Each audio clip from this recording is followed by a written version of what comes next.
How are you, Mr. Joe? I'm good. How are you, man? I am wonderfully blessed as always. Yes? Thank you so much. That's lovely. I wish I could feel that way. That's great. Oh, That's well, a great disposition. Congrats on your film. You should feel blessed. I do. A fantastic movie. I do. I feel very blessed. I'm glad you liked it. I enjoyed it. You know, I learned two things. Never go. Another reason for me not to go to Alaska.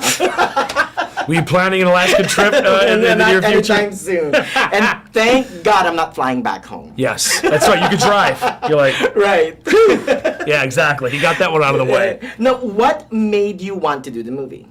I think a lot of things. I think that it was something that I'd been developing for a long time, and I finally, because Liam and I had done the A-Team, and I finally kind of was in a position where I could go make this movie, albeit for a price. You know, we didn't have a lot of money to make the film, but I think it was just one of those things where, and I wanted to make it, I guess, while I was still young enough that I didn't go out there and collapse in the snow and freeze to death. You know, right. So it was a lot of things, but I think that was central to it. Is I just felt it was time to make this.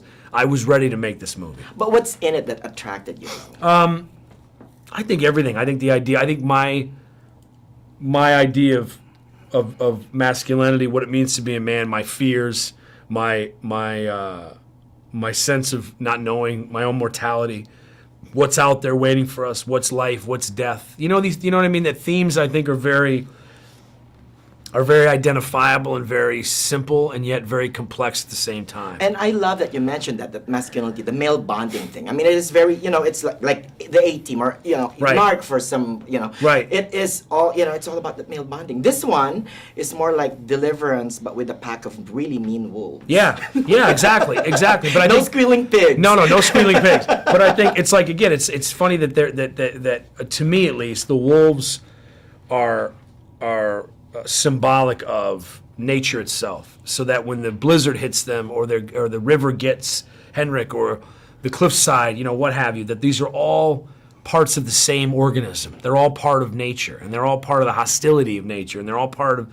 the unforgiving nature of that world. That there's no, I think sometimes we treat it very cavalierly. We have this like, well, we're destroying nature, we're ruining.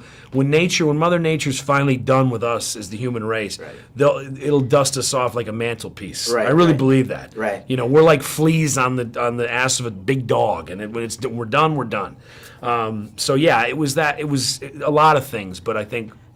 There's a lot of points in there that I enjoyed. One of them too is that the cold climate. Right. That became almost a character. Oh, It's absolutely. part of a character. Absolutely. The elements and the weather itself was another character in the film. And again, like I mentioned, nature itself is a character in the film and has a very imposing will and has a very kind of strong personality and an overwhelming sense about it. And I thought that was important to capture that. Right. You know what I mean? That bitter cold and that sense of hopelessness and that sense of look what we're faced, with, and look what we're trying to fight against. Right. The best survival tip: if I get lost in the Alaskan tundra, call Liam Neeson.